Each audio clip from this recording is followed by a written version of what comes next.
Thursday Thoughts, Paradigm 7, Week 1. How you do one thing is how you do everything. And I'm just going to come out and say it that I love and hate this paradigm. There is more truth behind it than I'd like to acknowledge it for. But it is true, and as soon as you take responsibility and ownership and respect it, your life can dramatically be up-leveled, okay? There's many things that I've discussed with my coach and my clients around this, and so the big thing that's surfacing for me right now is a toss and turn between awareness and discipline. And let's just go with discipline because there's some awareness around it and I think it'll tie in nicely. So let's take the concept of discipline and apply it to the paradigm. How you do one thing is how you do everything. Well, let's start with diet and exercise, or diet and water, right? If you are not disciplined in those two things alone, your energy is going to be substantially lowered, right? If your energy is low because you are not being disciplined, your relationships are probably not as genuine as they could be because you're lethargic and or not able to be as present. You may be struggling and always on the go because your time management might be off, showing up late, not making sure your assignments and or work projects are done in a timely manner.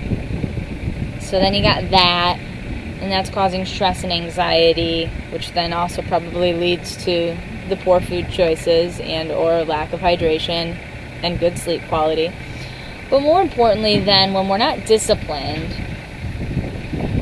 in everything, right? So you're either all or nothing. Things like your finances, your career, your connection to that which is greater, they all are slightly diminished, devalued. Your relationship with yourself and others is impacted by something as simple as discipline.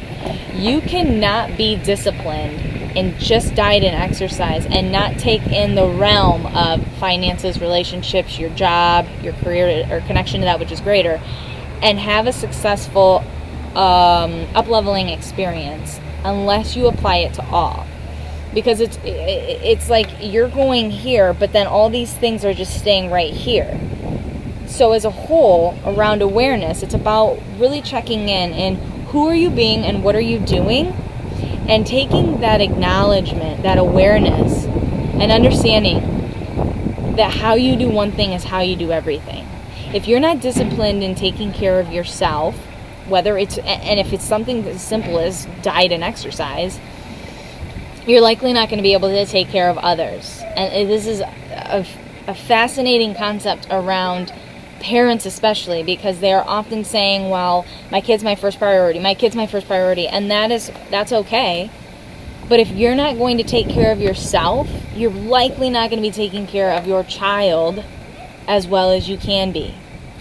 If you're not taking care of, you're allowing yourself to be in a poor, unhealthy, abusive, narcissistic, just toxic relationship, you're likely going to allow that to happen to yourself when you look at yourself in the mirror and or through work relationships or colleagues.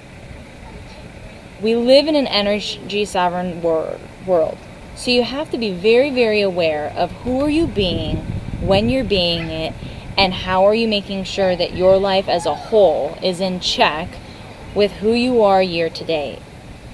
Because when we're trying to up-level one area and, makes magnificence happen, but we're not applying it to all 5 pillars of the life of our well-being, we will not be able to sustain that level of up-leveling for an extended period of time. And that's possible for you. You just have to take ownership and, how I do one thing is how I do everything. If I leave a dirty dish in the sink, I'm likely going to leave toothpaste in the sink as well. If I'm showing up late to work, I'm likely going to show up late to a kid's recital.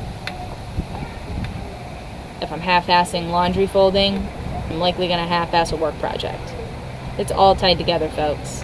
Take ownership of it. Check in with who you're being, what you're doing, why that's important to you, and I'll see you next week.